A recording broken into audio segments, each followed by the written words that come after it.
New York, June 24th. A shaky phone clip freezes on Remy Ma's face. Lips tight, eyes hard, silver cuffs clinking as an officer murmurs, "Ma'am, turn around." 8 million views before sunrise. Turn around. Like your mother's ugly? Turn around. Like your mother's ugly? Same thing. Oh, okay. Same thing. Oh, okay. Just watch. Yeah, okay. We could test her right now. Right now. Right now, ugly. Everything. Oh, you thought you was gonna see something ugly, bitch. You wasn't. But you wasn't. But you wasn't. No makeup. But you wasn't. Same here. You see what's up? Same here. You see what's up? Oh, okay. Same. Trying to beat you up too. Trying to beat you up. Come downstairs. You know you in front of the courthouse trying to act like you're tough. Like, yeah, stop. Yeah, let's go around the corner. Let's go around the corner. Come on, let's go. But that cuff cam, it's only the spark. Today, we're digging into the gasoline trail that leads from a 2021 Queen Street corner to a courthouse staircase and to a family feud the internet can't stop replaying Stick With Me, because the next 11 minutes will leave you asking whether loyalty is love or a life sentence. Queens Supreme Court, 3:17 p.m., June 24th, 2025. Temperatures hover at 93 degrees, and the low hum of idling news vans mixes with the squeak of metal turnstile. Inside, the marble corridors smell of old varnish and bad coffee. Outside, roughly 50 onlookers cluster behind steel barricade. They're here for the latest pre-trial hearing of Jason Scott, son of Remy Ma, who faces a raft of murder count. Near the base of the courthouse step, Jasmine Dior is live streaming to her 42K TikTok followers. She's Darius Guillebeau's eldest child, and every word she speaks is a cocktail of fury and grief. 3 years and still no verdict, she tells the screen, blinking against sun glare. But we're here every time, every single time. At that exact moment, a blacked-out Suburban rolls up, and Remy Ma steps out in an ankle-length trench, oversized shades, and tilted Yankee. Her inner circle, the rapper's two brothers and longtime bodyguard Big Kev, flank her, but it's her expression that ignites the crowd, a glass-hard stare that refuses to flinch. Yasmin, phone still rolling, pivots to face her. "Say what you need to say to my face," she shouts across the barricade. Remy doesn't break stride. She scoops her weave off her shoulders, leans forward over the rail, and answers in a low Bronx rasp, "Come around the corner if you're that tough." Gasps ripple through the spectator. Screens lift higher. Someone yells, "World Star." Security scramble. Sheriff's deputies wedge themselves between the two women, but the exchange is molten. Yasmin snaps back. "Beat me up then." Remy's reply, "Turn around first," is half threat, half bravado. A deputy's shoulder cam captures the tension, Yasmin's hand trembling over the live stream button, Remy's jaw muscle twitching. When Yasmin invokes her father, "At least I can't hug mine again," Remy's face rearranges itself into a flash of something, a wince of guilt before hardening again. The scuffle is verbal, yet the energy promises violence. Deputies clamp cuffs on Remy almost reflexive, hoping restraint will dissolve the stalemate. The entire 92-second clip hits X, formerly Twitter, within 20 minutes and racks 8 million views overnight. Hip-hop bloggers chop it into meme. Conservative pundits blast it as another rapper meltdown. Jasmine's TikTok that evening is raw. Tears streak her highlight. She calls Remy a gremlin 4 times and ends with a rasped whisper. She gets to visit her son. "I have to visit a headstone." The comment section explodes into civil war. Team Remy quoting, "Ride or die." Team Yasmin flooding broken heart emoji. In under 4 hours, the number sign Justice for Darius #trends number. 3rd nationally. Analysts later note that the clip, viewed side by side with Jasmine's IG story, becomes the defining visual of the case. Two mothers, lenses pointed, grief weaponized. The courthouse swirl would be sensational enough, but to understand why every micro-expression matters, you have to trek back 4 years to the Jamaica houses on Rockaway Boulevard, when gunfire carved 2 families' destinies apart, and the man whose life ended on that asphalt, his story reveals a motive darker than mere street beef. To the NYPD, the kill order was chillingly simple. Find 47-year-old HVAC contractor Darius Ray Guillebeau, pump lead until he stops moving, then fire again for certainty. Prosecutors allege that on the humid afternoon of June 7th, 2021, Jason Scott and childhood friend Richard Swigert tucked Glocks into hoodies, tailed their target along 148th Street, and executed that plan with grim precision. 11 shots, 3 fatal. Ballistics later matched 7 9mm casing to a weapon recovered in a 2024 Bronx raid. Footage from a bodega's cracked security cam showed 2 men sprinting to a dented silver Hyundai Elantra. Though grainy, detectives noted Swigert's distinctive shoulder tattoo and Scott's limp from a high school basketball injury, details that would underpin the eventual indictment. Why target Darius? Early whispers mention a gambling debt. Others claim a revenge for hire connected to a 2019 bar fight where Guillebeau allegedly broke a local hustler's jaw. The indictment files are sealed on motive, but leaked excerpts cite financial inducement not yet fully traced. Swigert, already serving 15 years for an unrelated robbery homicide, supposedly bragged in jailhouse calls about a 5-stack deposit for handling business. On June 19, 2024, after nearly 3 years of cold case frustration, detectives haul Scott out of his Queens apartment at 5:12 a.m. Remy Ma, fresh off a press junket for her clothing line Conceited Couture, posts a statement 2 hours later. "My son is innocent. We will fight." But bail is denied. Too many flight risk flags. Since then, Scott has lived inside Rikers George R. Vierno Center, Dorm C2 East, surviving on instant noodle spreads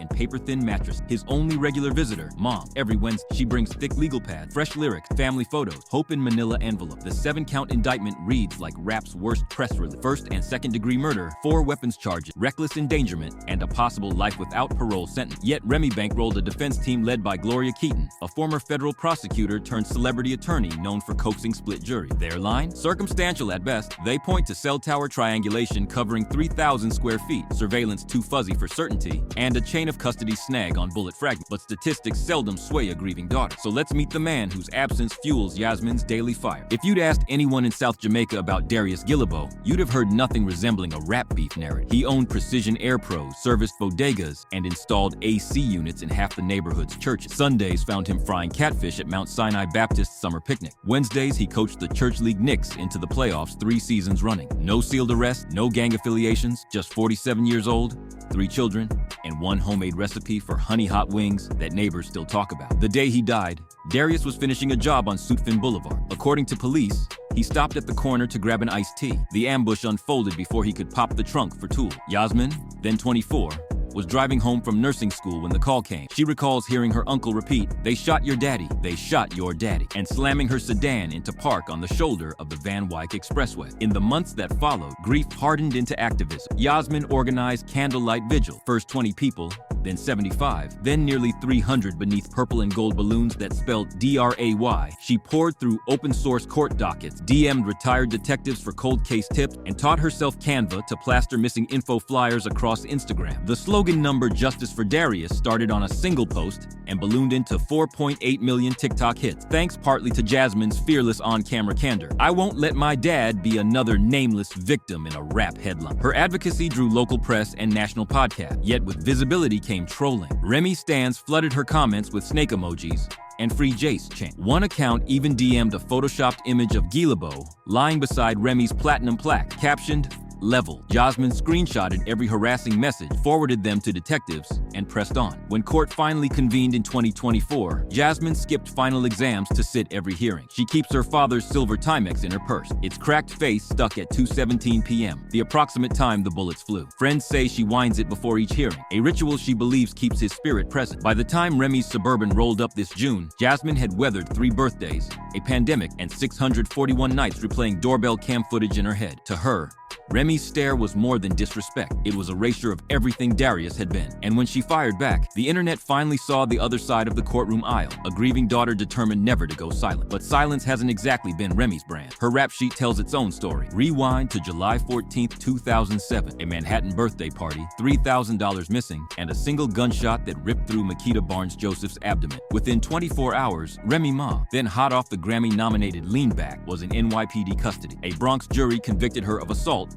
weapons possession, and attempted coercion. Judge Rena Uviller called her an extremely angry young woman whose anger is completely out of control, while handing down an 8-year sentence. Remy served 6 at Bedford Hills Correctional, writing 3 mixtapes, marrying Papoose in the prison chapel, and plotting a comeback. Fast forward to April 2019. Backstage at Manhattan's Irving Plaza, Love and Hip Hop cameras roll as castmate Brittany Taylor yelps in pain. She later accuses Remy of punching her over a perceived slight. Prosecutors latch on. Tabloids drool. Yet, lacking witnesses, the case fizzled. Charges dropped in December. In the public mind, though, the violent streak narrative sticks like a watermark. Add lyrical feuds, Nicki Minaj's Shether retaliation, social media tiffs with Azealia Banks, and Remy's resume reads like a masterclass in controversy. Industry PR execs refer to it as the volatility tax. Whenever Remy launches a venture, lip gloss clothing, talk shows, controversy inflates overhead because sponsors budget for potential headline damage. 2025, however, piles on brand-threatening chaos like never before. Her personal life detonates across live stream, dragging household names into the blast zone. Divorce papers, cheating claims, and ghost-written diss track. Q Section 5. May 22nd, 2025 begins with Remy's IG Live. 212K viewers watching her pan across a foyer stacked with Louis Vuitton luggage. "These belong to my soon-to-be ex," she says, voice frost. Hours later, Papoose posts a PDF Bergen County divorce filing, and accuses her of chasing clout. TMZ upload receipts allege ghostwriting. I penned 90% of her catalog, Pap claims, and pawned wedding jewelry. Claressa Shields, a two-time Olympic boxing champ, jumps in via X-Space, confirming late-night FaceTime calls with Papoose and calling the divorce an elephant we stopped ignoring. Bloggers lick their chop. Then battle rapper Easy the Block Captain fans the flame. He drops a diss freestyle hinting at keycard nights at Caesar, implying he and Remy shared Atlantic City suites during a rap league shoot. Days later, leaked DMs show Easy threatening to leak nude photos unless Pap retracts assault claim. Claressa responds with a laughing emoji and a quote tweet, "Y'all messy." Her new sponsorship deal with Everlast soars by 12%, proof that scandal sells. Within a week, How's Pap papers, Chaz Remy receipts, and How's a Team Shields ping pong across algorithms. Spotify notes a 9% dip in Remy's monthly listener. Brand partnership agency WME pauses a shampoo commercial negotiation. For Remy, the public unraveling piles stress onto her son's legal battle. Hip-hop pundit DJ Academics quips, "When your marriage trends harder than your mixtape, you're in trouble." Critics wonder if the courthouse clash with Jasmine was partly displacement. Anger at a collapsing marriage redirected toward an easier target. Psychologists call it rage transfer. Remy hasn't addressed that claim, but watchers note the increased edge in her demeanor since the divorce news, which sets up the next question. When cameras caught her outside court, was she a protective mother or a powder keg ready to blow? Body language consultant Blanca Cruz slows the cuff cam frame by frame on her YouTube channel. She points to Remy's squared shoulders, sign of territorial defense, and her chin tilt, which indicates dominant. Breath pattern. Quick inhales through nostril. Hint at adrenaline spike. When Jasmine references her dead father, Remy's right eyelid twitches, a micro-expression associated with guilt or sudden internal conflict. Cruz's breakdown racks 1.4 million views in 48 hours, splitting commenters into two camps: those who see mother bear instinct and those who see hostility without empathy. Radio psychologists weigh in. Dr. Marky Osei on The Breakfast Club discusses maternal tunnel vision, where parental protection overrides social decorum. He notes that courtroom hallways amplify stress. Fluorescent lighting, echoing footsteps, whispered legalese. Layers of trauma compound. Remy's prison stint. Industry misogyny. Current divorce. Meanwhile, Jasmine's trauma is fresh. 3 years of unresolved bereavement. You're watching dueling PTSD in real time. Dr. Osei says. Legal analysts add another twist. Remy's public aggression could seep into jury selection. Prosecutors might argue Scott inherited a volatile temperament. They could petition to admit the courthouse video as pattern evidence, suggesting a family culture of violence. Defense lawyers will fight that notion, but the clip's viral reach means nearly every potential juror has glimpsed. In 2025, image is evident. Remy's supporters, however, view her as a mother wronged by media narrative. Fan pages circulate footage of her 2018 comments on motherhood, "I live for my kid," and highlight her philanthropic work at Bronx shelter. They argue that the courthouse tension masked profound sorrow for the Guilbeault family, withheld because legal advisors preach silence. Regardless of interpretation, experts agree. Every outburst feeds courtroom storytelling, and stories are what juries remember. And the prosecution's story? It's built on phone ping, shell casings, and a money trail still glowing under forensic UV light. Queens prosecutors describe a digital spiderweb, 2 burner phones, purchased cash only at a Flatbush Metro PCS 3 days before the hit, ping in tandem down the Van Wyck toward Rockaway. License plate scanners clock a silver Hyundai Elantra at 2:02 p.m. The same VIN pops up on a traffic cam 3 miles north, 12 minutes after shots are fired. Detectives seized the vehicle in May 2024, finding gunpowder residue on its passenger side door car. Ballistics experts matched 7 spent casings at the murder scene to a Glock 19 snatched in a Bronx raid on associate Malik May. The affidavit, parts of which leaked to the Shade Room, also mentions a Venmo transfer, $4,750 from an account tagged Lil Slime 42 to Swigert's handle Richie 2323. Memo line, painting job. Prosecutors call it the kill fee. Defense retorts that Swigert runs a side gig repainting base. The payment fit. They challenge cell tower math, insisting each sector covers too broad an area for pinpoint placement. They highlight a chain of custody hiccup. One casing was initially logged under the wrong scene number, opening doubt about contamination. Pretrial hearings have already stretched past 300 motions. Keaton tries for a suppression ruling on the Venmo log, citing Fourth Amendment grounds. Judge Ronald Holder denied. The defense files for a change of venue, claiming viral media poisoned the jury pool. The bench takes it under advisement. Jury selection is tentatively slotted for February 2026. Estimated 6 weeks, 60 witnesses, and at least 10 hours of surveillance footage stitched from 8 cameras. Meanwhile,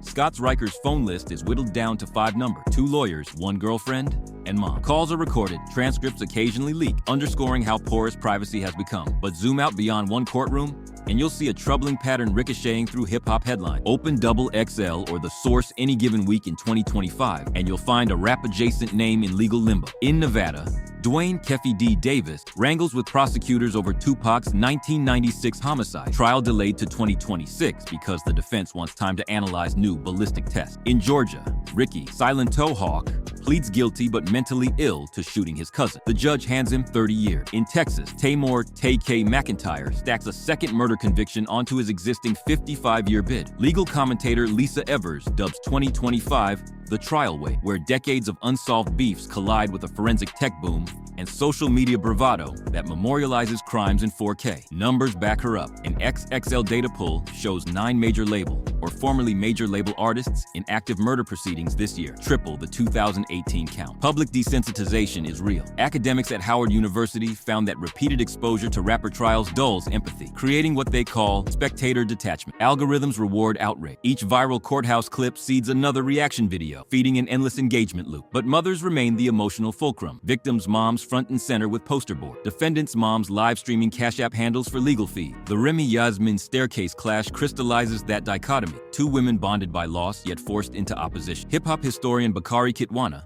argues it mirrors a deeper schism in the culture: loyalty versus accountability. Rap once glorified ride or die. Today, audiences wrestle with whether that credo perpetuates violence or shields loved ones from consequences. Advocacy groups push restorative justice model, mental health interventions, and mediation programs like Chicago's CRED or New York's Save Our Street. Yet funding lags behind body bag stat. As the Scott trial crawls forward, both families wait, one for closure, the other for clemency. So when the verdict drops, whose tears will sway the crowd? And will hip-hop finally confront the cycle or hit replay once more? The stakes here are colossal. A daughter mourning a lost father, a mother fighting to keep her son from a life cage, and a music culture grappling with violence it both condemns and sells. Was Remy Ma a loyal mom pushed too far, or proof that unchecked anger repeats itself? Drop your take below, because this story is still writing its final chorus in a queen's courtroom.